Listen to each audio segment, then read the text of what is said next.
예, 안녕하세요. 예,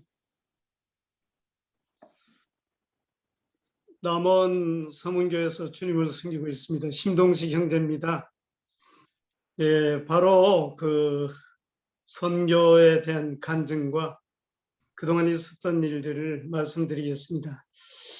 저는 그 1975년 가을 무렵에 처음으로 복음을 들었습니다. 그리고 확실하게 구원을 받기는 1976년도 4월경이었습니다. 그때 부산에서 주님을 믿었는데요. 그런데 이제 이 구원을 받고 나니까 한 가지 이전에 없었던 그런 그 마음이 생겼는데요. 그러니까 누구나 구원받은 사람 다 그럴 것입니다. 자기가 사랑하는 사람에게 이 복음을 전해야겠다는 이 마음이 생기는 것이죠.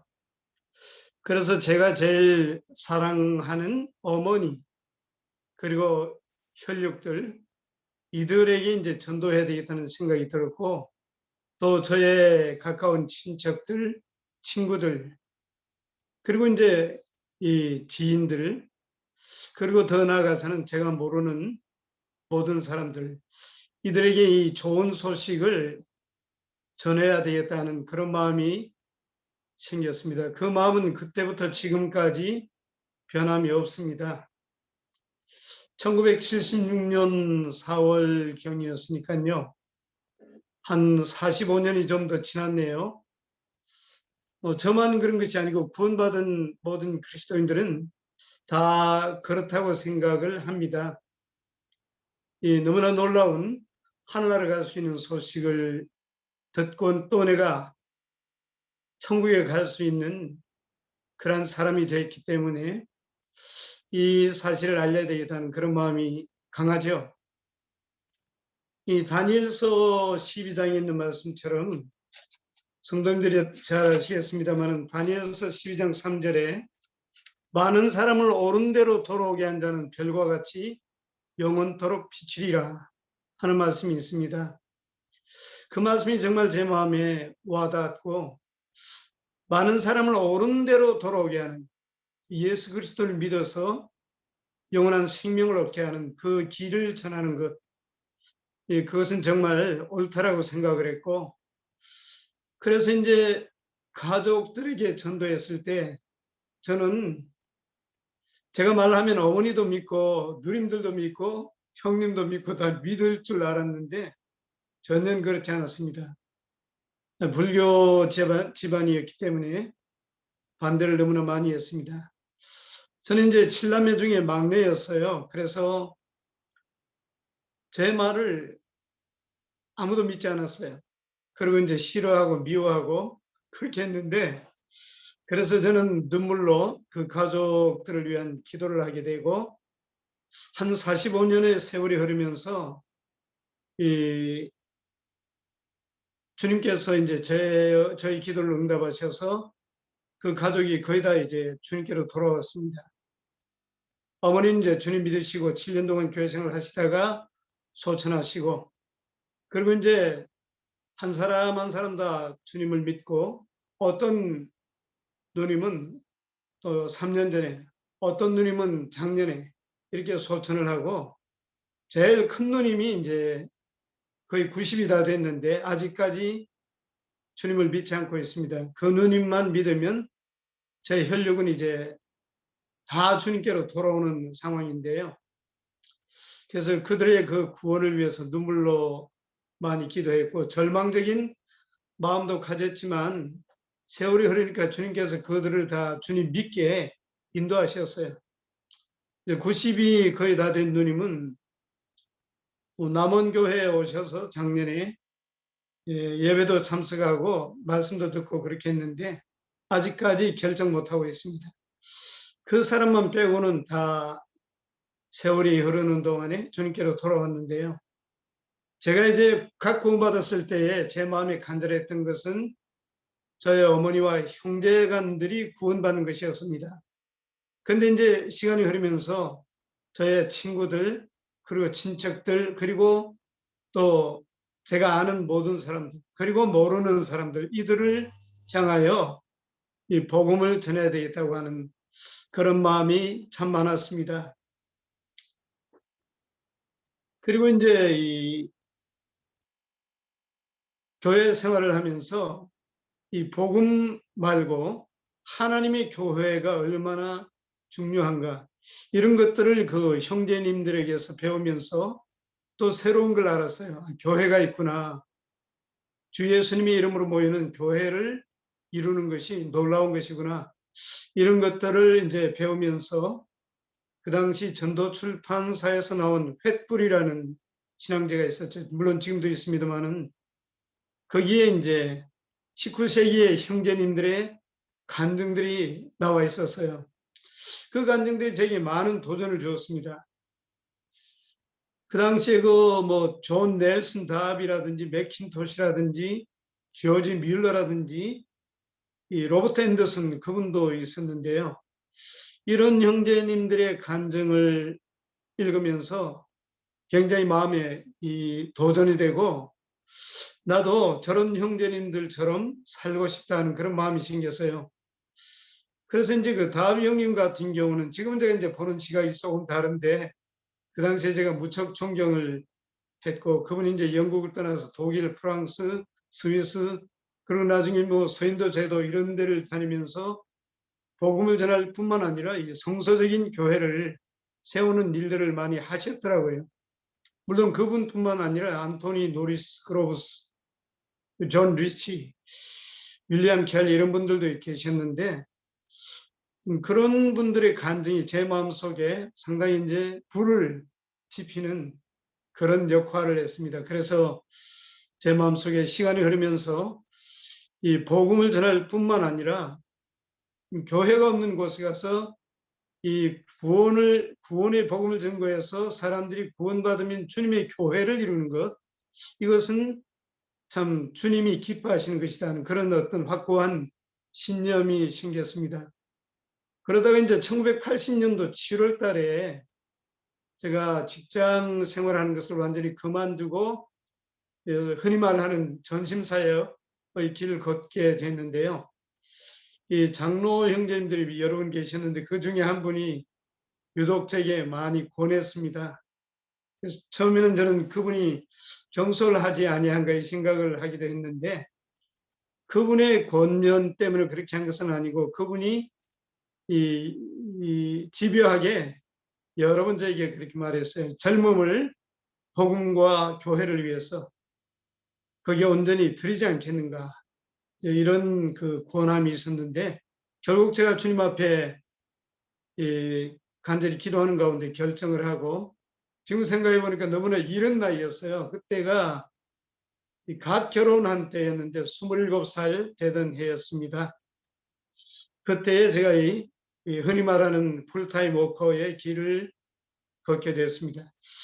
물론 이제 이 교회 안에 전심사역하는 그 형님이 계셨고, 그렇기 때문에 전 주로 학생회, 주일학교, 또 이제 청년회 이런 데서 주로 봉사를 했습니다만은, 그러면서 이 성경 말씀을 개인적으로 연구할 수 있는 많은 시간이 주어졌습니다.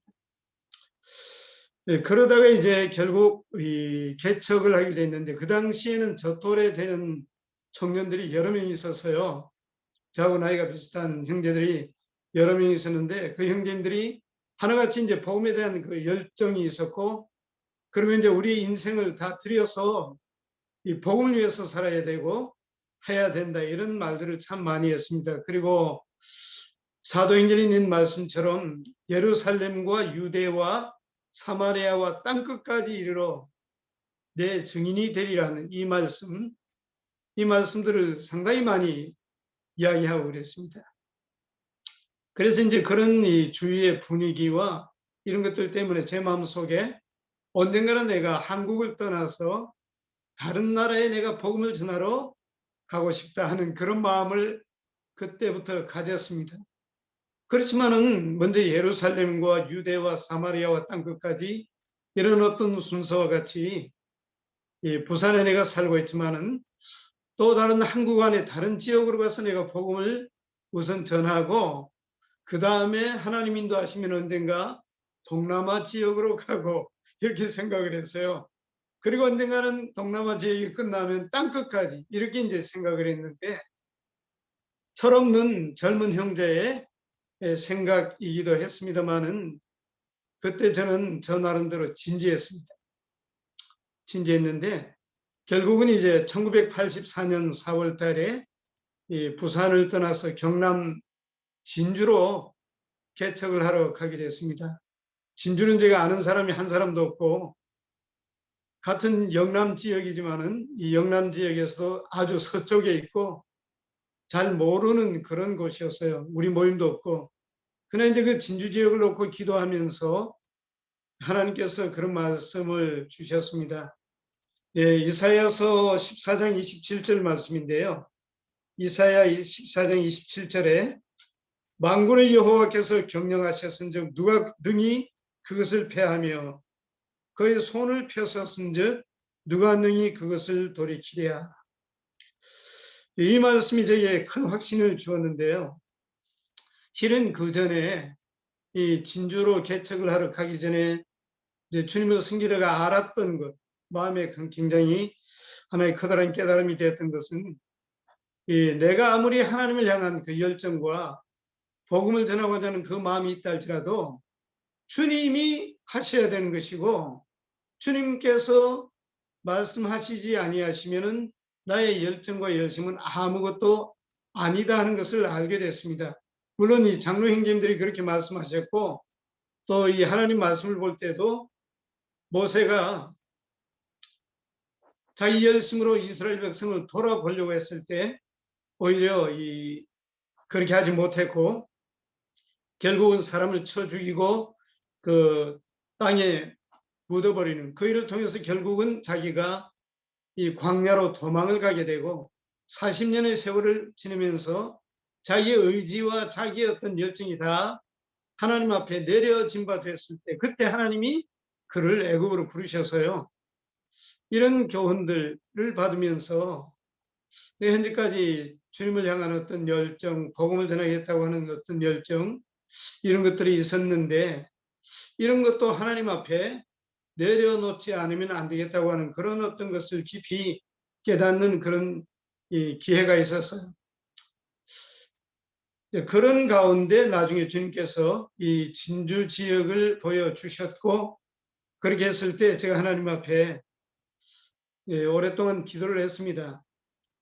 그래서 어느 날 이런 기도를 했죠. 주님, 제가 이 부산을 떠나서 진주에 가서 거기서 거주하면서 복음을 전하는 것이 정말 하나님의 계획이라면 나의 열심이 아니고 하나님의 계획이라면 하나님 그것을 제게 보여주시옵소서 그렇게 기도하고 그날 아침에 이사야서를 읽었는데 14장 27절에 왔을 때 만군의 여호와께서 경영하셨은즉 누가 능히 그것을 패하며 그의 손을 펴셨은즉 누가 능히 그것을 돌이키랴.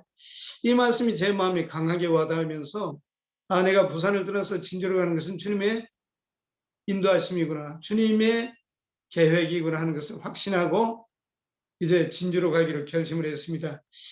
그래서 이제 사역하시는 장로 형제님한테 그것을 솔직히 이야기하고 간증하고 그리고 교회에서 기도하고 청구를 받고 그래서 이제 1984년 4월 달에 진주 지역으로 갔습니다. 진주로 갔죠. 그래서 진주교회가 개척이 됐는데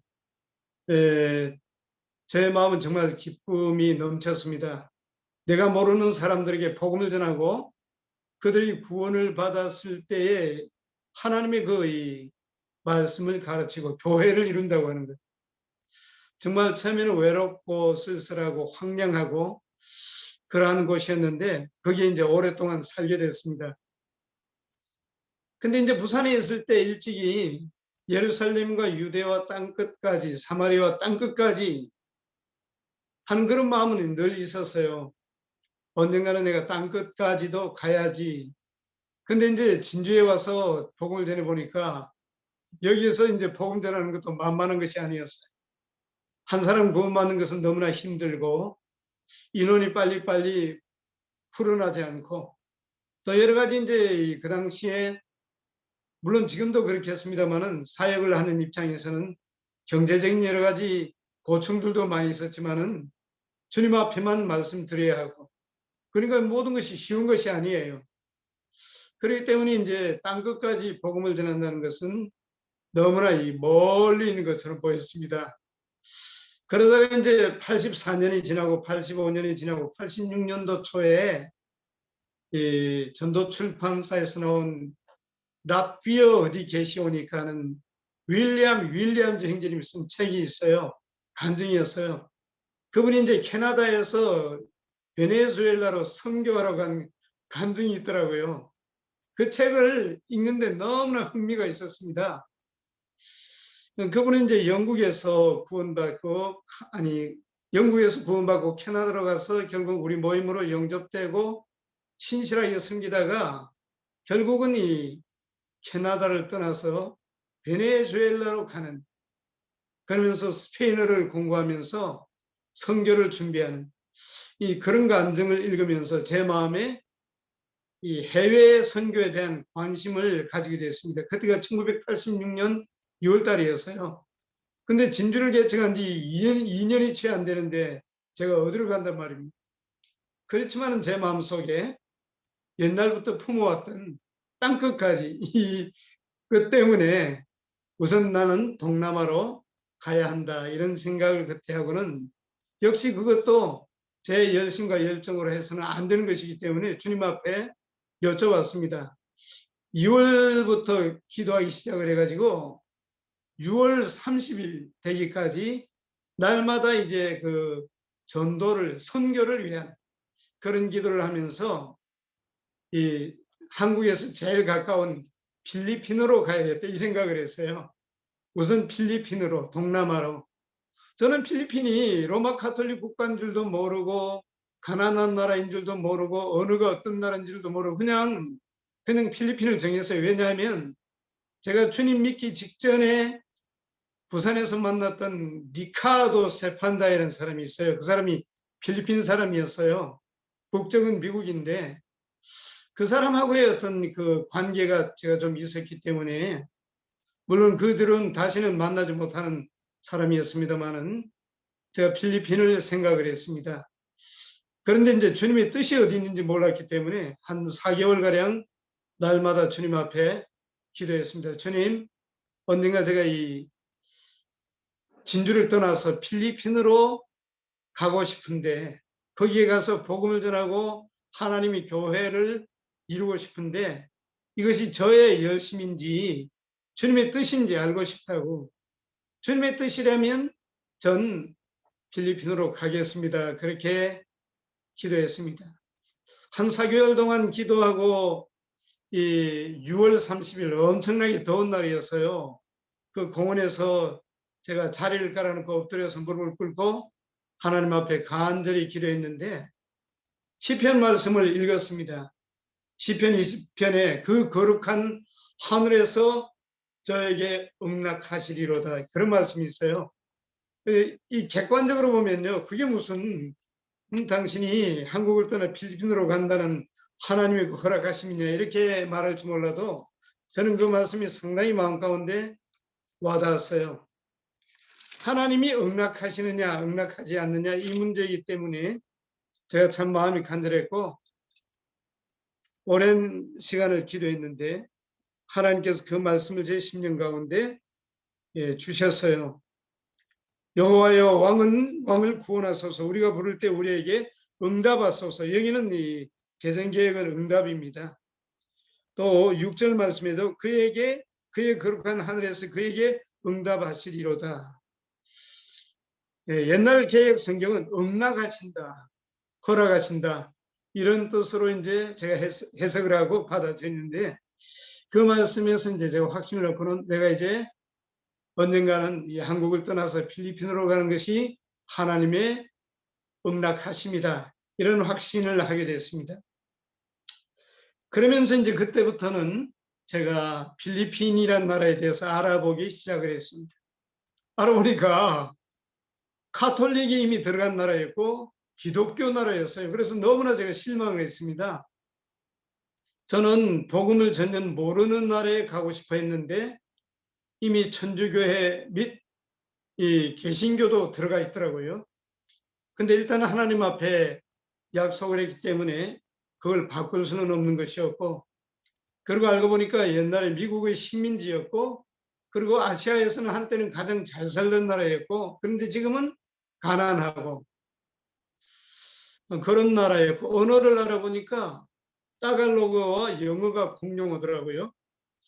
그래서 저는 한국에서 전도하는 것하고 달리 언어를 모르면 안 되겠다는 생각을 했어요. 그래서 따갈로그를 배우려고 했지만 그 당시에 제가 진주 모임을 개척한 지 2년 정도밖에 안 되는데 따갈로그를 배울 때도 없고 일단 영어를 공부하자 이렇게 생각을 했습니다.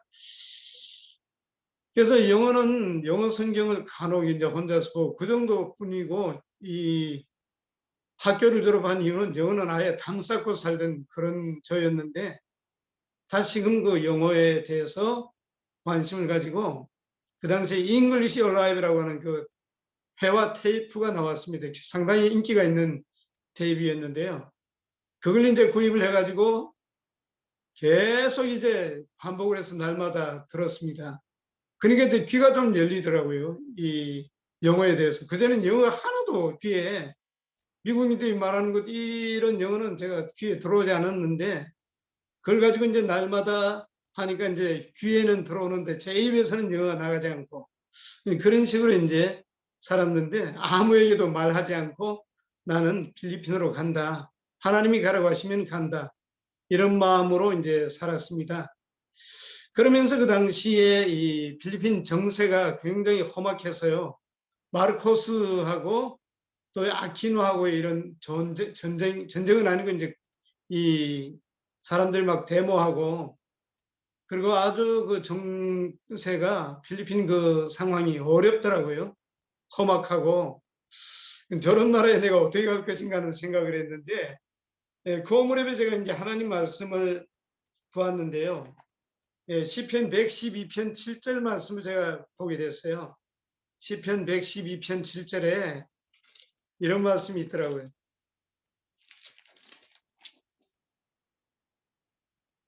그는 흉한 소문을 두려워하지 아니하며 여호와를 의뢰하고 그의 마음을 굳게 정하였도다.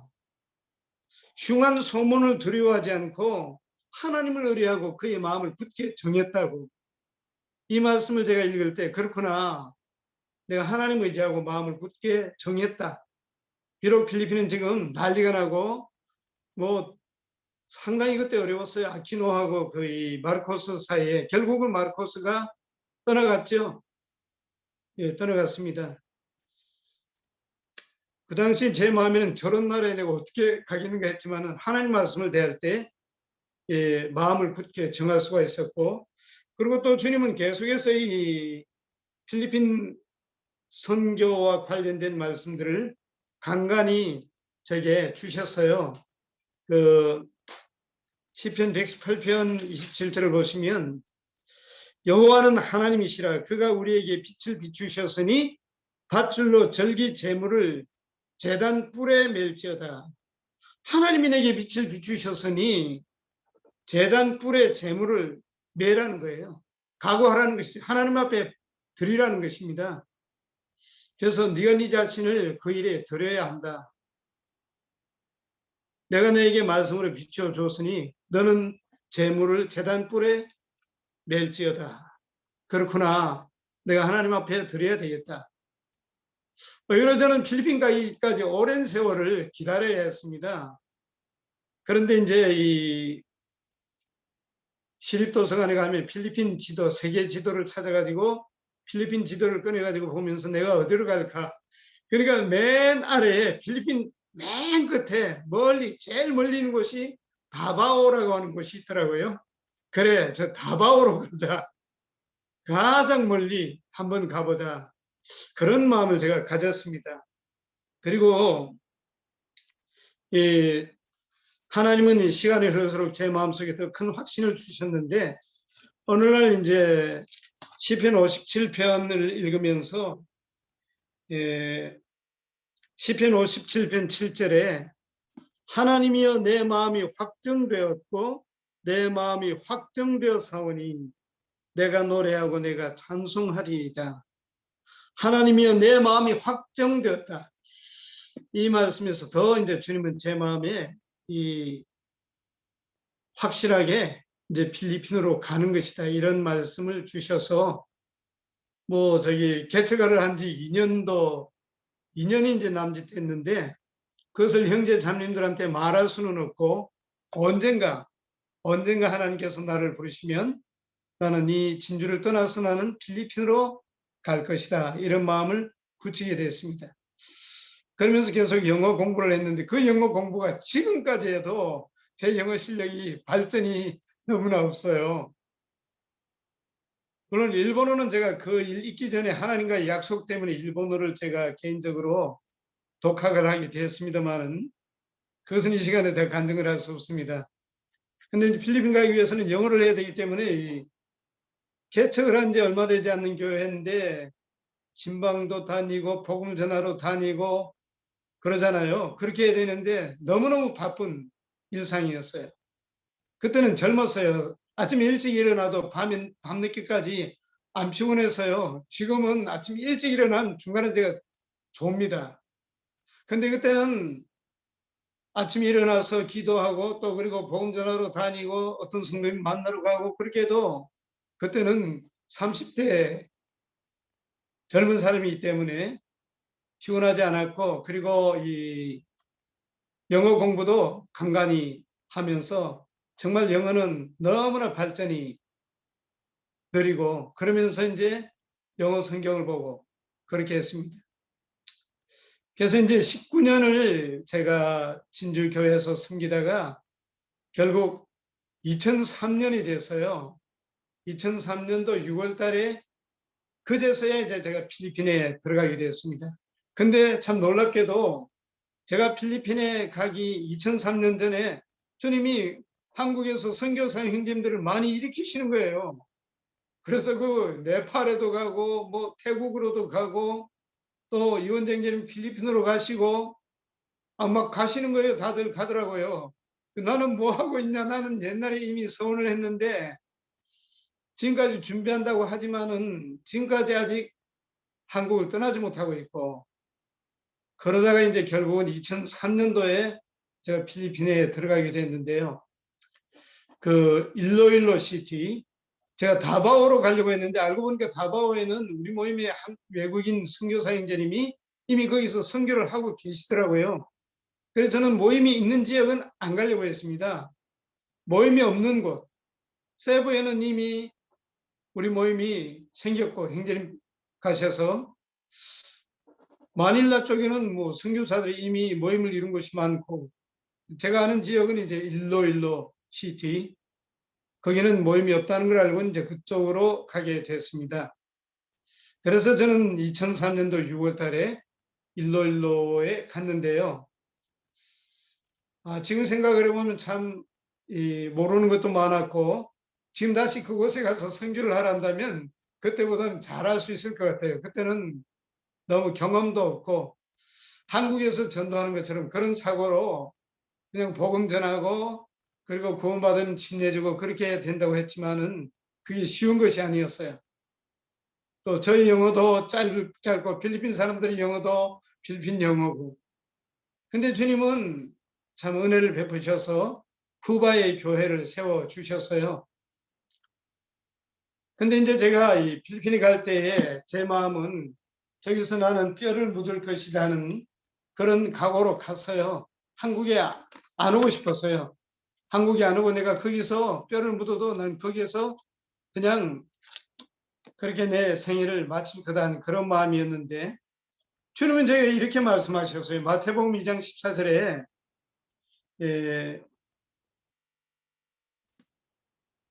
13절이었어요. 마태복음 2장 13절에 그들이 떠난 후에 주의 사자가 요셉에게 현몽하여 이르되 헤롯이 아기를 찾아 죽이려 하니 일어나 아기와 그의 어머니를 데리고 애굽으로 피하여 내가 내게 이르기까지 거기 있으라 하시니 내가 내게 이르기까지 거기 있으라. 주님이 이 말씀을 제게 주시더라고요. 내가 내게 이르기까지 거기 있으라. 그러니까 제가 필리핀에 가서 복음을 전하는데 다시 한국으로 가라 할 때까지 너는 거기 있으라 이렇게 들려졌어요. 그래서 그러면 내가 언젠가는 필리핀을 떠나서 한국으로 도로 갈 수도 있겠구나 하는 생각을 했습니다. 근데 제 마음은 그냥 그 한국을 뒤로 하고 아주 그냥 필리핀에 가서 거기서 뼈를 묻고 싶은 그런 마음이었고요. 그래서 이 한국을 떠나면서 비행기 안에서 눈물을 참 많이 흘렸습니다. 이제 나는 그런 마음으로 간다. 나는 살아서 다시 돌아올 생각은 하지 않는다. 난 거기서 살 것이다. 그렇게 하고 갔는데 결국 그 8년이 지나고 나서 주님이 저를 부르셨습니다. 여러 가지 개인적인 사정이 있었어요. 제가 거기서 더 거할 수 없는 여러 가지 여건들이 생겼습니다. 여건들이 생겼는데 그래서 그것을 저는 주님이 더 이상 여기 있지 말고 한국으로 가라고 하는 그런 말씀으로 깨닫고 분별하고 다시 2011년도에 한국으로 돌아왔습니다. 저희 자매는 좀 실망을 했어요. 왜 벌써 가려고 하느냐 하는 그런 말을 하더라고요. 빨리 가야 돼서 아쉽다는 말을 하고 있는데 저는 이제 갈 때도 주님이 부르셔서 갔고 이 자리를 옮기는 것도 내 마음대로 하는 것이 아니고 주님이 보여주시기 때문에 가는 것이라는 그런 마음이기 때문에 어쨌든 한국으로 가야 한다는 마음이었고 그리고 이제 이 현지인이 선교를 하는 것이 더 합당하겠다 하는 생각도 했습니다. 한국에도 옛날에 선교사님들 오셨는데 그분들이 떠났지만은 한국인 현지인이 이 주님을 섬기고 하니까 더 교회들이 더 많이 발전하고 하지 않았습니까? 물론 선교사분들에게 감사하는 마음이 있습니다만은 그래서 이 현지인 형제님에게 맡기고 가는 것이 아마 내가 떠나면 교회는 더 잘 될 것이다 이런 생각을 했습니다. 근데 막상 떠나오고 나서 보니까 제가 있을 때보다 더 힘든 것 같아요. 사람들이 쉽게 불어나지 않고 그 형제님이 편지를 늘 보내오는데 많은 사람이 왔다가 복음을 듣고는 또 가고 왔다가 복음을 듣고는 믿을 것처럼 했다가 또 가고 믿었는데도 또 뒤로 나고 하고 늘 그런 것의 반복이라는 것이에요. 그래서 제 마음엔 현지인이 하면 더 잘 될 줄 알았는데 현지인이 하니까 내가 있을 때만큼은 더 못하는구나 하는 생각에 참 기도가 됩니다. 그래서 이 선교지 중에서 가장 이 쿠바이 교회가 아마 가장 작지 않나 하는 생각을 하는데요. 제가 이제 살던 곳이 쿠바이, 바랑가이 쿠바이였어요. 거기 있으면서 여러 군데를 다녔습니다. 이 람부나우라고 하는 곳에는 이제 한국에서 안산 동부교에서 주님을 믿은 록키란 형제가 자기 고향이라고 와서 이제 저를 보고 거기에 가서 친척들에게 전도해달라 해서 거기에 갔는데 거기도 믿는 사람이 좀 있었어요. 거기도 해서 그 발레타라고 해서 보라카이 가는 길에 굉장히 멀어요. 거기에 마닐라에서 구원받은 한 가정이 와 있었어요. 거기서 이제 만찬 예배를 드리고 제가 한 번씩 가서 그렇게 하고 기마라스 섬에도 이제 일주일에 가서 이틀을 지내다고 그렇게 했는데 제가 이제 떠나오고 나니까 그런 모든 것이 이제 다 이 모임이 이루어지지 않는 것에 대해서 굉장히 제가 아픈 마음이 있는데요. 어쨌든 그런 여러 지역을 다니면서 복음을 전하고 하다가 결국은 쿠바에는 교회가 모임이 정착이 됐습니다. 그리고 제가 한국에 돌아왔는데 예, 현재까지 있었던 일을 간략하게 말씀을 드렸습니다. 근데 저의 생각은 그래요. 이 유대와 예루살렘과 유대와 사마리아와 땅끝까지인데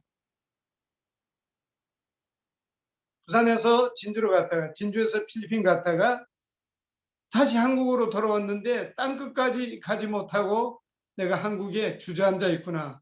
이것이 제 마음의 아픔이에요. 제 마음의 아픔인데 그러다 보니까 나이는 먹어버렸고 이런 나이에 내가 어디 땅끝으로 갈 수 있을까 이런 생각을 하면서 주님 앞에 굉장히 죄송한 마음이 있습니다. 근데 선교라고 하는 것은 뭐 필리핀에 있든 한국에 있든 어디에 가든 내 주위의 사람들에게 복음을 전하는 것이 선교가 아니겠어요? 근데 저는 이제 한국에 돌아오고 나서는 이 여러 가지 여건이 많이 달라졌어요. 제가 이제 필리핀에 있는 동안에 진주 교회가 세 군데가 생겼어요. 사천으로 나가면서 분가를 하고 또 진주 동부로 나가면서 분가를 하고 본래 진주 교회는 좀 많이 약해져 있고 그런 상황이었습니다. 그래서 이제 저희 자매도 그 직장에 나가야 했고 저도 이제 돈을 벌어야 했습니다. 그래서 제가 이제 할 수 있는 것이 이제 관광 통역 안내사 시험을 쳐가지고 합격을 하고 일본어 그 JLPT라고 하는 일본 정부에서 하는 게 있습니다. 거기 1급에 도전을 했는데 거기에 바로 합격을 했어요. 그래서 이제 그런 자격을 따가지고 이 한국인 관광객들을 데리고 일본의 관광지로 다니는 그 일들을 주님께서 하게 하셨습니다. 재밌더라고요. 한번 다녀오면 돈이 많이 생겼어요. 그러니까 제가 가보지 않은 일본의 관광지를 구석구석을 다니면서 제가 안내자이기 때문에 돈을 많이 가지고 가는 입장이기 때문에 굉장히 호텔을 좋은 데를 줍니다. 굉장히 넓은 호텔에 저 혼자 거기서 지내면서 마음껏 찬양하고 기도하고 때로 주일이 걸리면 거기서 빵과 포도주를 준비해서 혼자 예배를 드리고 그렇게 했습니다. 되도록 주일 안 걸리려고 애를 썼지만은 어떤 때는 토요일, 일요일, 월요일 이렇게 걸리고 그렇게 해요. 그러면서 거기서도 제가 이제 전도를 하면서 어느 날 크루즈를 대형 크루즈가 아닌 중형 크루즈를 타고 이제 일본에 가는데 거기서도 제가 복음을 전하려고 애를 썼습니다. 보니까 이제 크루즈에 안에 있는 카페가 있는데 찻집인데 거기 들어갔더니 그 찻집에서 일하는 아가씨가 필리핀 일로일로가 고향이었어요. 그래서 너무 반가웠습니다. 제가 기마라스 섬에서 섬에 가려고 일로일로 시티 팜프보트 타는데 그 스트리트 이름이 있어요. 그 스트리트에 사는 아가씨가 거기에서 커피를 팔더라고요. 아이고 반갑다고 내가 사실 거기 미셔너리였는데 제가 복음을 전했습니다. 아코 아모 앙 달란 앙 카마토란 각앙 카부히 무슨 말인지 아시겠어요? 내가 곧 길이요 진리요 생명이니. 그러니까 너무 좋아하는 거예요. 자기 일롱고로 복음을 전하니까 이 아가씨가 너무 좋아하더라고요. 그래서 그 사람 말고도 식당에서 일하는 일로일로에서 온 필리핀어들이 엄청 많더라고요. 그래서 복음을 전하고 일본 가서는 이 관광객들을 데리고 가면 정토진종이란 일본 절이 있습니다. 그 절에 가서 이제 절을 설명을 하면서 정토진종은 인간의 능력으로 아무리 해탈하려고 애를 써도 안 되기 때문에 결국은 기독교의 영향을 받은 그 까닭에 아미타불을 만들었고 아미타라고 하는 부처를 만들어서 거기에 의지하는 그게 아미타불이다. 그런 설명을 하면서 이제 기독교 이야기를 하는 것입니다. 한국인 관광객들에게. 그러면서 간접적으로 제가 복음을 전하려고 애썼습니다. 그리고 이제 호텔에 가면 이 호텔 뷔페 식당에 가는데 추석이나 이 구정 같은 데 가면 사람들이 엄청나게 많아요. 그러면 식당 바깥에 의자에 줄을 서서 앉게 합니다. 근데 앉아있는데 옆에 중국인이 있어요. 그러면 제가 요한복음 3장 16절을 중국어로 그 당시에 외웠어요. 그리고 이제 스마트폰에 있는 중국어 성경을 요한복음 3장 16절을 보이면서 내가 중국어를 배우는데 이 발음이 정확하냐고 한번 들어보라고. 그러면 그 중국인이 굉장히 좋아합니다. 하나님이 세상을 이처럼 사랑해서 독생자를 주셔서 이걸 전 아이스런 현지 지향다더 두성지 주게 다음은 죄 이치의 신다더 부수의 외왕 관더 영성. 혹시 중국어 하시는 분 계세요? 하시는 분 계시면 실력이 들통나는데 전 아이스런 현지 지향다더 두성저 주게 다음은 죄 이치의 신다더 부수의 외왕 관더 영성. 이게 발음이 어떠냐니까. 발음 좋다고 막 중국인이 좋아하더라고요. 한 번 더 들어보라고, 한 번 더. 이 두형자가 뭐냐. 그러면 멸왕, 멸망이 뭐냐, 영생이 뭐냐. 그럼 이 사람이 자기네 중국말 한다고 굉장히 좋아합니다. 우리 성도님들도 그렇게 해보세요. 요한복음 3장 16절 한 구절은 외울 수 있잖아요. 그러니까 이제 이 중국인이 어이 당신이 어느 나라 사람이냐는 식으로 묻더라고요. 한국 사람인데 여기 이 관광객 안내하는 사람인데 내가 중국말을 배우기를 좋아한다고. 그래서 이제 그 사람한테 요한복음 3장 16절을 여러 번 반복을 합니다. 그러면 안 들을 수가 없어요. 근데 제 마음에는 이것 해가지고 저 영혼이 구원을 받겠다는 생각은 들지만 그래도 하고 싶더라고요. 공항에 가면 그 미국인들도 있어요. 줄 서 있으면. 그러면 제가 요한복음 3장 16절 합니다. God so loved the world that he gave his only begotten son, that whoever believes in him shall not perish but have eternal life. 요한복음 3장 16절 이 복음이잖아요. 그런 그 미국인이 뭐라고 한지 아십니까? 내가 주일학교 때 그 말을 들었는데 주일학교 때는 교회 다녔는데 지금은 교회를 안 다닌다 그래. 그럼 이 말씀들을 믿으시라.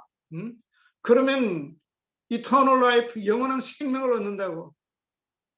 저는 한국에 돌아왔지만 저는 계속해서 만나는 사람들에게 복음을 계속 전하고 싶었습니다. 선교지에서 떠나왔다 해서 이거 선교 끝난 건 아니거든요.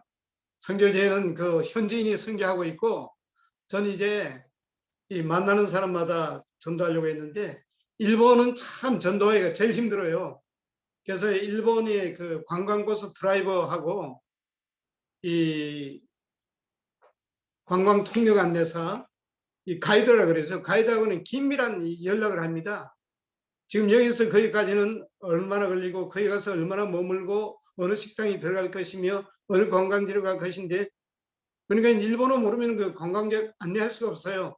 그래서 그 드라이버한테 운전사한테 계속 이야기하다가 결국은 한가할 때가 있어요. 굉장히 이제 길이 멀었어.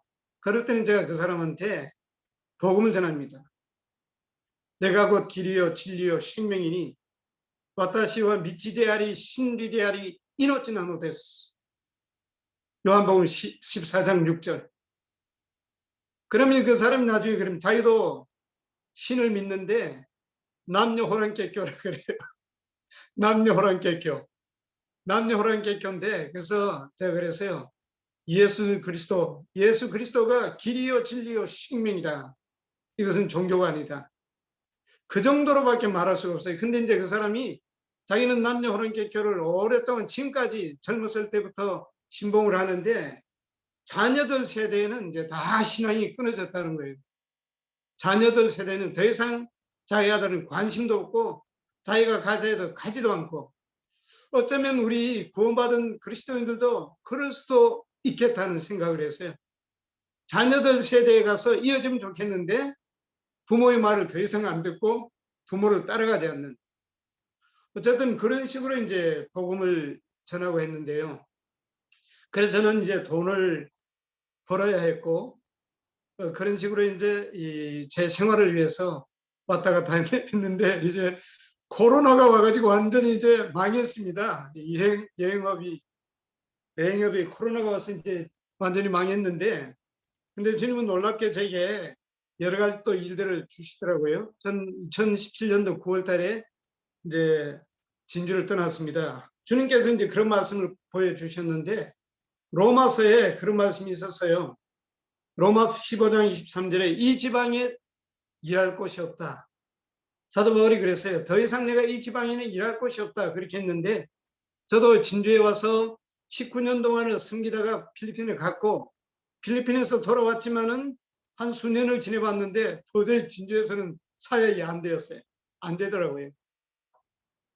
사역을 할 수가 없었어요. 그래서 내가 이 지방을 떠나야 되겠다는 그런 그 생각을 하면서 남원으로 오게 됐습니다. 남원에 2017년도 9월 달에 왔는데 남원에 와서도 제가 이 일본에 그 관광객들 안내하는 일을 계속했는데 부산으로 시외버스를 타고 가서 부산에서 거기서 이제 공항에서 안내하고 때로는 배로 크루즈를 안내하고 지금 생각하니까 너무나 재미있었어요.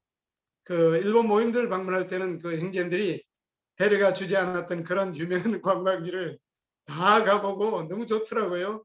너무 좋더라고요.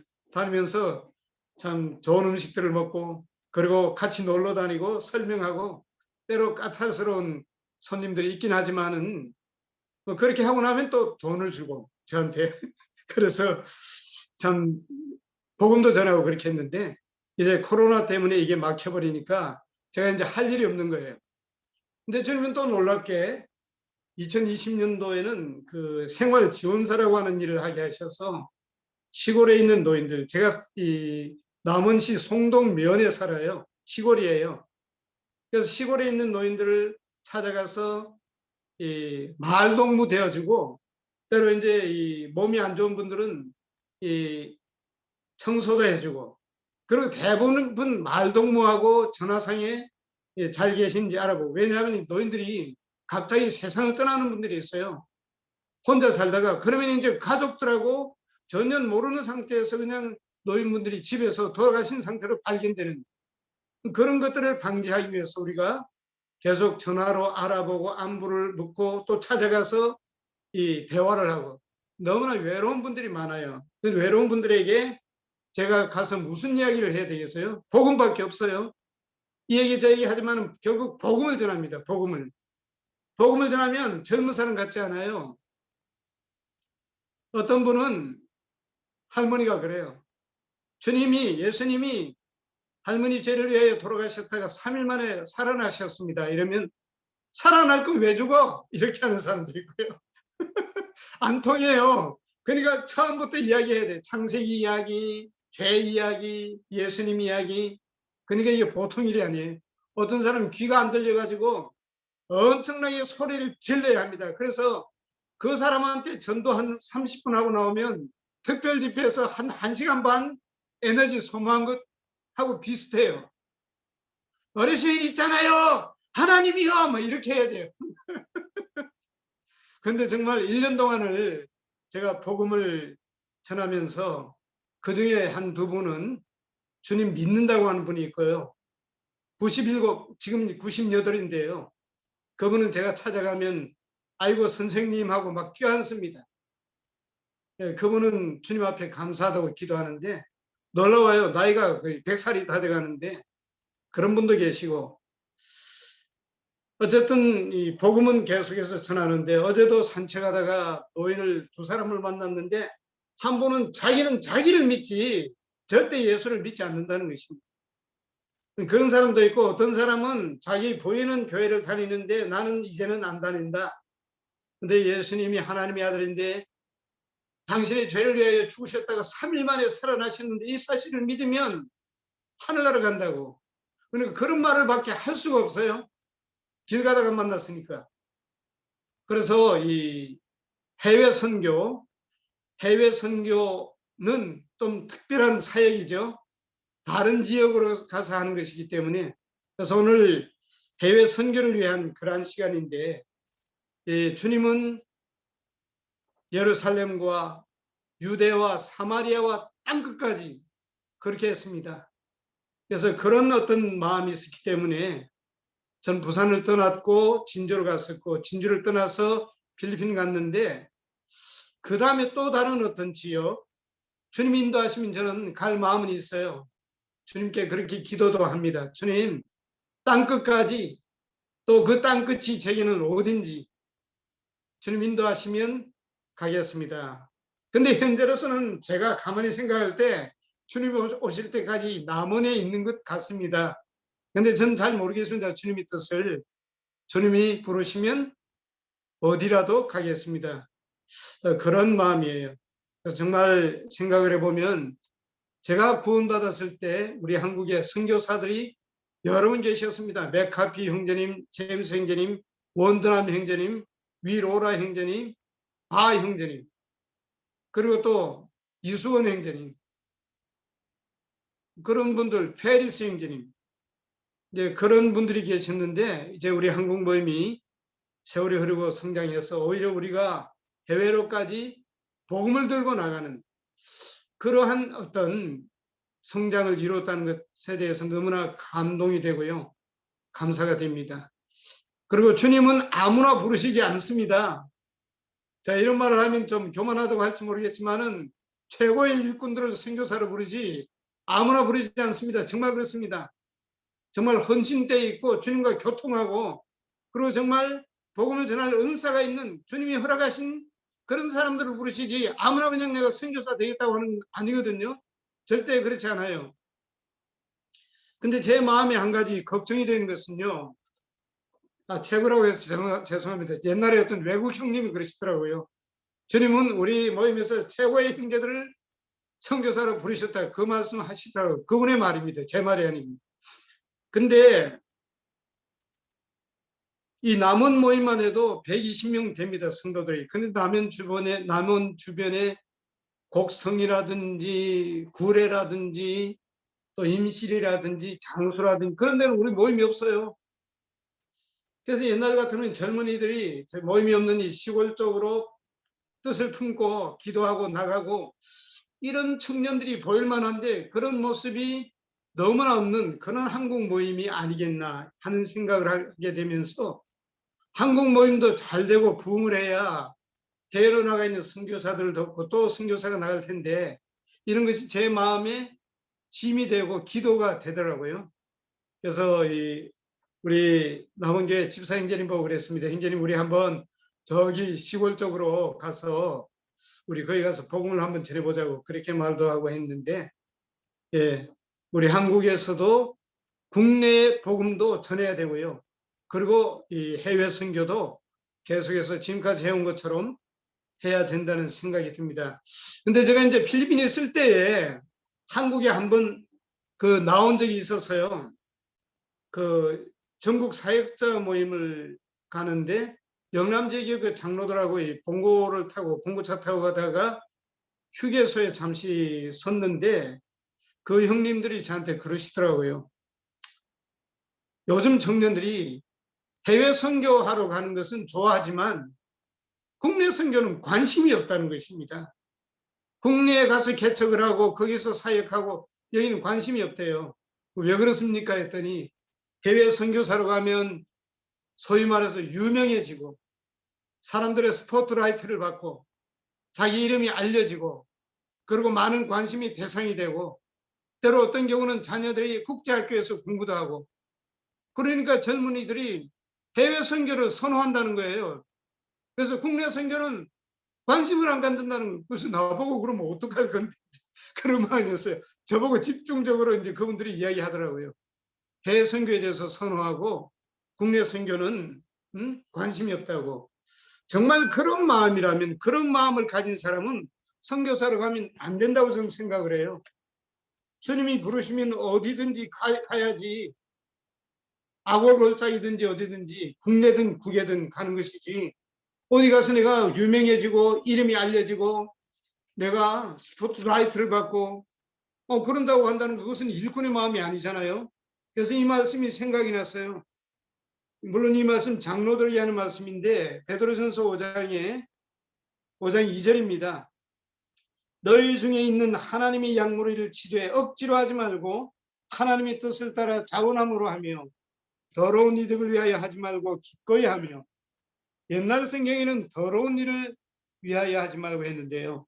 자원함으로 하며 정말 자기 마음에 자원함으로 영혼을 사랑하는 마음으로 또 주님의 부르심을 따라 순종하는 마음으로 국내 선교이든 해외 선교이든 그런 마음의 자세를 가져야 되지 내가 그 일을 함으로 유명해지고 알려지고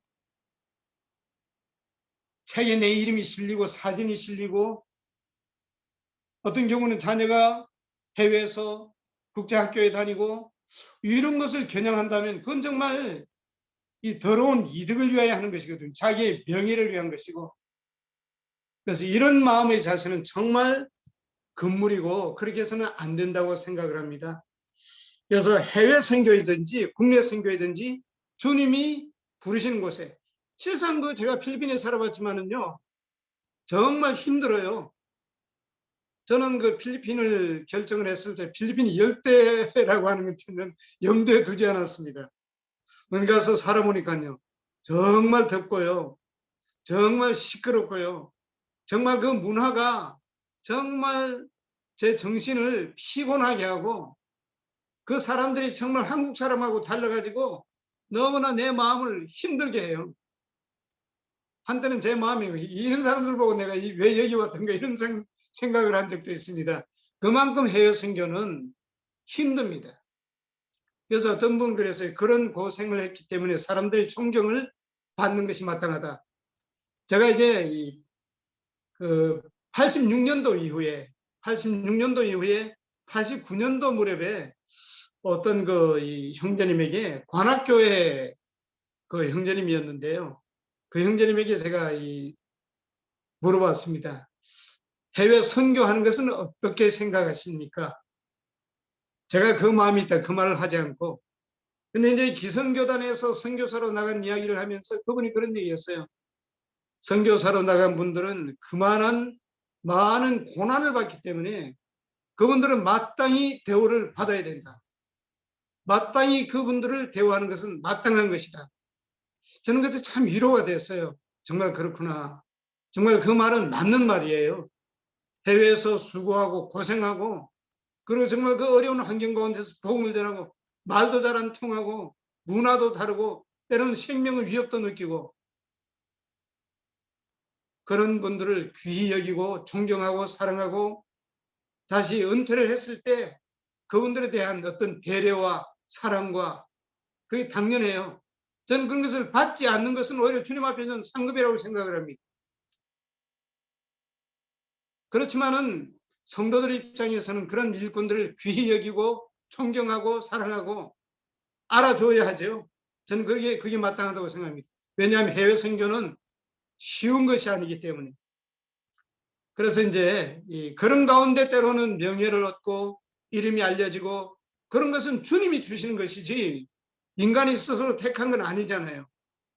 근데 그런 것이 아닌 다른 건 빼놓고 그런 것들만을 겨냥해서 내가 나아간다면 그것은 이 그리스도의 마음은 아니라고 생각을 하고요. 그래서 국내이든 국외이든 해외 선교이든 영혼을 사랑하는 마음으로 기도하고 언제나 전도하는 그런 어떤 삶으로 살아가야 한다는 생각이 듭니다. 그래서 이제 해외 선교, 오늘 이제 주제는 해외 선교인데요. 해외 선교는 정말 중요한 사역이고 우리 한국에도 그 선교사들이 들어오지 않았다면 오늘날 우리가 존재하지 않았지요. 그래서 이것은 너무나 좋은 훌륭한 사역입니다. 그래서 이런 것들을 위해서 계속 기도하고 또한 주님이 이 젊은 일꾼들을 이렇게 주셔서 파송시켜 주시기를 바라는 마음이 있습니다. 이상입니다.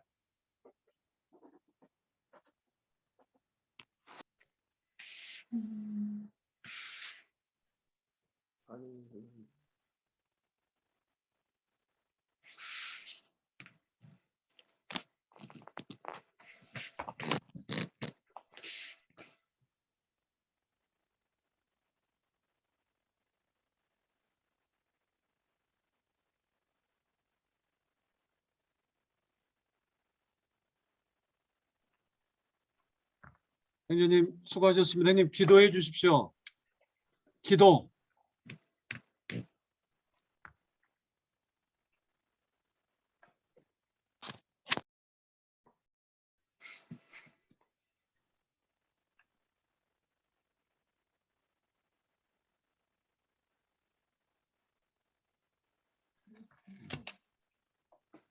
소리가.